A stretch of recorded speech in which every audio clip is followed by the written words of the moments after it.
आज एक बार फिर हमारे साथ भानु प्रताप सिंह जी जुड़ चुके हैं, जो राष्ट्रीय जनता संघर्ष पार्टी के राष्ट्रीय अध्यक्ष हैं। आइए, लॉकडाउन 3 तारीख के बाद जो लॉकडाउन को बढ़ाया गया है, कुछ विषयों पर हम बात करते हैं एडवोकेट भानु प्रताप जी से। सर, जैसे जिस तरीके से 3 तारीख के बाद 3 मई के बाद लॉकडाउन को 2 हफ्ते के लिए और बढ़ा दिया गया है मोदी सरकार ने, इसमें कुछ रियायत भी दी गई है और ट्रेन भी चलाई गई है कई जगहों के लिए, कई स्टेट्स के लिए। लेकिन जो ट्रेन में जो जा रहे हैं मुसाफिर, उनसे किराया भी सरकार वसूल कर रही है। इस बारे में आपका क्या कहना है? नमस्कार। देखिए, ये बहुत ही दुर्भाग्यपूर्ण बात है कि वो मजदूर जो इस कोरोना की महामारी में जो लॉकडाउन हुआ है, सरकार ने जो आज 42वां दिन लॉकडाउन का है, 42वां 43वां दिन आज लॉकडाउन का चल रहा है। इस लॉकडाउन में जिस तरह से सब कुछ बंद हो गया, सारी आर्थिक गतिविधियां बंद हो गई, रोजगार बिल्कुल खत्म हो गए और बेरोजगारी चरम पर है। मतलब आप सोच ही नहीं सकते उस कदर बेरोजगारी है। और जहां लोग कोरोना के साथ साथ भूख से भी लोग मर रहे हैं। अभी एक आपने उदाहरण देखा होगा कि एक मां ने अपने 3 बच्चों को फांसी लगाकर मार दिया खाने की वजह से, रोटी की वजह से। उस स्थिति में जिन मजदूरों का सब कुछ चला गया, उनका रोजगार चला गया, उनके पैसे खत्म हो गए, सरकार कह रही है उनको खाने की व्यवस्था नहीं कर पा रही, सिर्फ केवल ड्रामा कर रही है, हल्ला मचा रही है, केवल प्रचार कर रही है, हो कुछ नहीं रहा जमीन पर। उस स्थिति में मजदूरों को ले जाने के लिए सरकार ने ट्रेनें चलाई हैं, लेकिन इससे ज्यादा अफसोस की बात नहीं हो सकती कि उन ट्रेनों में मजदूरों से किराया लिया जा रहा, हजार रुपए किराया लिया जा रहा है, और भी ज्यादा भी है किराए। और उसके अलावा 50 रुपए जो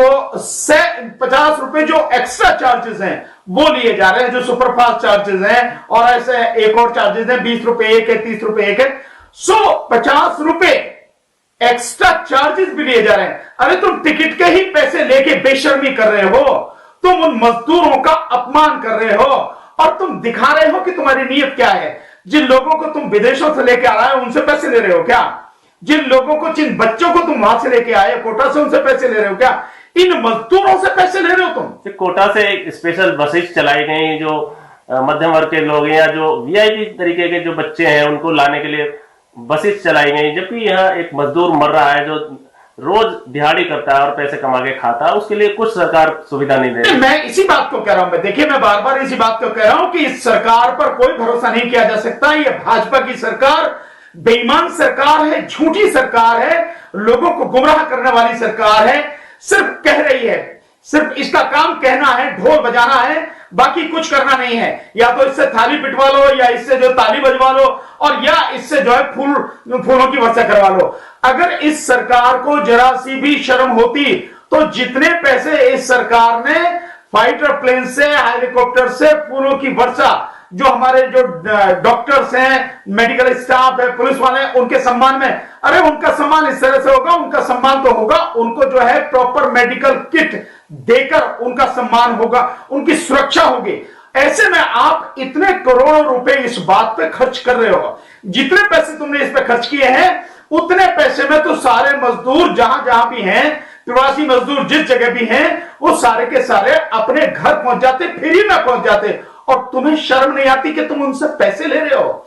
यही है, इसी से आपको पता लग जाएगा कि जब मजदूरों से ट्रेन के पैसे लिए जा रहे हैं, तो सरकार जो दावा कर रही है कि उनको राशन दिया जा रहा है, उनके घर तक राशन पहुंचाया जा रहा है, उनको खाना दिया जा रहा है, उनके अकाउंट में पैसे डाले जा रहे हैं, इन सब की सच्चाई भी आपको समझ में आ जानी चाहिए कि कहीं कुछ नहीं है, केवल कहा जा रहा है, मुंह से कहा जा रहा है, जमीन पर कुछ नहीं है। तो यह बहुत ही दर्दनाक, बहुत ही दुखद और बहुत ही शर्मनाक बात है कि मजदूरों से पैसे लिए जा रहे हैं, और उसमें भी चार्जेस 50 रुपए एक्स्ट्रा चार्ज लिए चले जा रहे हैं। यही है मोदी सरकार की, जो अभी जो दूसरा जो लॉकडाउन उन्होंने किया था, उसमें उन्होंने बड़े वादे किए थे कि मेरे दिल में एक जगह रहती, एक सम्मान रहता उन मजदूरों के प्रति, उन गरीब लोगों के प्रति, कि मैं उनके लिए भी करूं।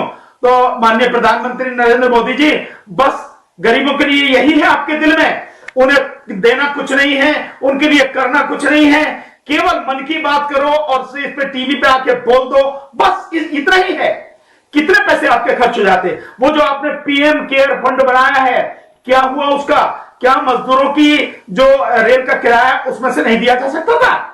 जो आपने किए हैं, जो आप लगातार ये पैसे जो पीएम केयर फंड में इकट्ठा कर रहे हैं, उससे पैसे नहीं दिए जा सकते थे मजदूरों के, लेकिन आपने नहीं दिए। तो आप इससे समझ में आ जाती है कि आप उन्हें राशन भी नहीं दे रहे होंगे, आप उन्हें पैसा भी नहीं दे रहे होंगे। वो तो पहले ही समझ में आ गया कि 1,70,000 करोड़ के पैकेज की जो आपने घोषणा की, उसमें पहले ही जो मनरेगा में और जो किसानों के सम्मान निधि वगैरह का जो पैसा था वही आपने ऐड करके उसमें दिया, बाकी और कहीं कुछ नहीं, वही किया। अभी एक वीडियो आया था, एक माँ ने अपने बच्चों को फांसी लगा के मार दिया, कह रही थी कि उसके पास खाने के लिए, बच्चों को खिलाने के लिए रोटी नहीं है।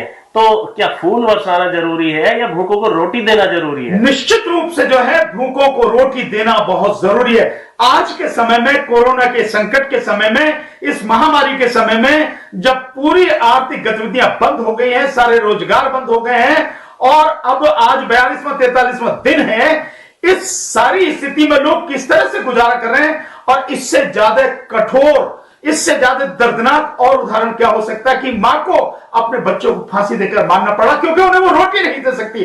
तो कहां सरकार डूब के मर गई है? सरकार को जरा भी शर्म नहीं आती है, जरा भी उसके मन में दया का भाव नहीं है, जरा भी उसके मन में करुणा नहीं है। इन गरीबों की पीड़ा से कभी वो आहत नहीं होती है। ऐसे देश के राजा को पद पर बने रहना चाहिए जिस देश के बच्चा, गरीब बच्चा भूख से मर जाए, ऐसे देश का राजा, उसके विषय में क्या कहेंगे आप? देखिए, ऐसा प्रधानमंत्री, गृह मंत्री कोई भी हो, मैं समझता हूं सरकार को कब का इस्तीफा दे देना चाहिए था, अगर उसमें ईमान और नैतिकता बची हुई होती तो। लेकिन मैं बहुत बात कह चुका हूं कि इस सरकार की कोई नैतिकता नहीं है, इस सरकार का ईमान पूरी तरह से खत्म हो चुका है।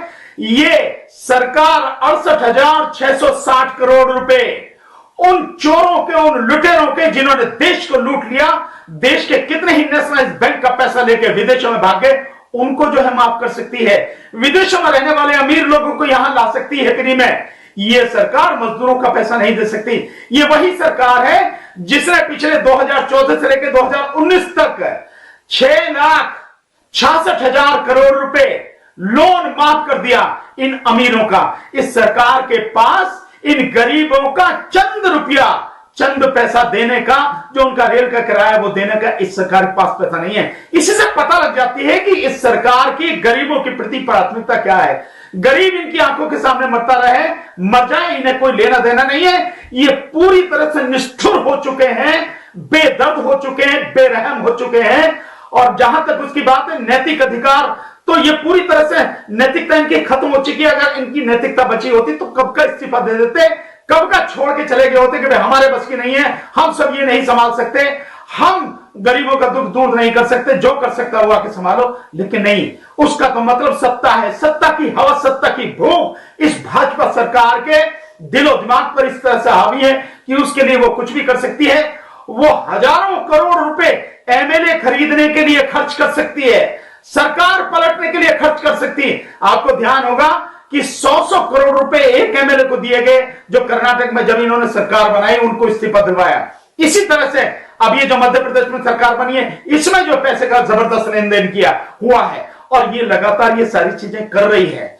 तो सिर्फ इसके लिए जो है पैसा, और इसके लिए जो है इसके जो उद्योगपति, चंद उद्योगपति लोग हैं वही हैं, ये अमीरों की सरकार है। इसका गरीबों से कोई लेना देना नहीं, इससे दिखाई नहीं देता कितने गरीब हैं। कल एक मैंने उदाहरण देखा, कल एक व्यक्ति, एक परिवार बेचारा, गरीब परिवार बेचारा, उसके बच्चे, छोटे छोटे बच्चे, वो भी पैदल जा रहे हैं, उसके पत्नी जो है वो भी पैदल जा रही है, नंगे पैर, छाले पड़े लोगों के, और वो व्यक्ति जो है अपनी बूढ़ी मां को गोदी में उठा के, इस तरह से गोदी में उठा के पैदल चला जा रहा। 1800 किलोमीटर तक लोग पैदल जा रहे हैं, 1000 किलोमीटर, 1300 किलोमीटर। शर्म नहीं आती है सरकार को? उनके लिए नहीं है क्या ये नियम? उनके लिए रेलवे का नहीं है, और होगा भी कहां से? जब आप रेलवे किराया मांग रहे हैं तो वो मजदूर बेचारे जिनके पास कुछ नहीं है, खाने के लिए नहीं है, पीने के लिए पानी नहीं है, वो रेलवे का किराया कहां देंगे? तो यही बेहतर है उनके लिए कि पैदल चले जा रहे हैं।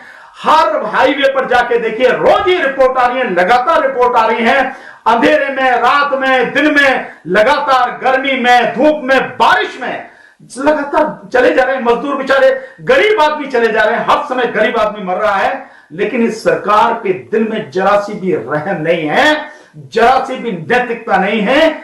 इतनी बेशर्म सरकार हो चुकी है कि जिन मजदूरों के पास खाने के लिए नहीं है, पीने के लिए पानी नहीं है, जिनकी नौकरी चली गई, जो मकान छोड़ना पड़ा, जो किराया नहीं दे सकते, पैदल ही भाग रहे हैं, उनसे भी जो रेलवे का किराया ले रहे हो। बहुत ही दुख की बात है और मैं समझता हूं ऐसी सरकार को डूब के मर जाना चाहिए। बहुत बहुत धन्यवाद।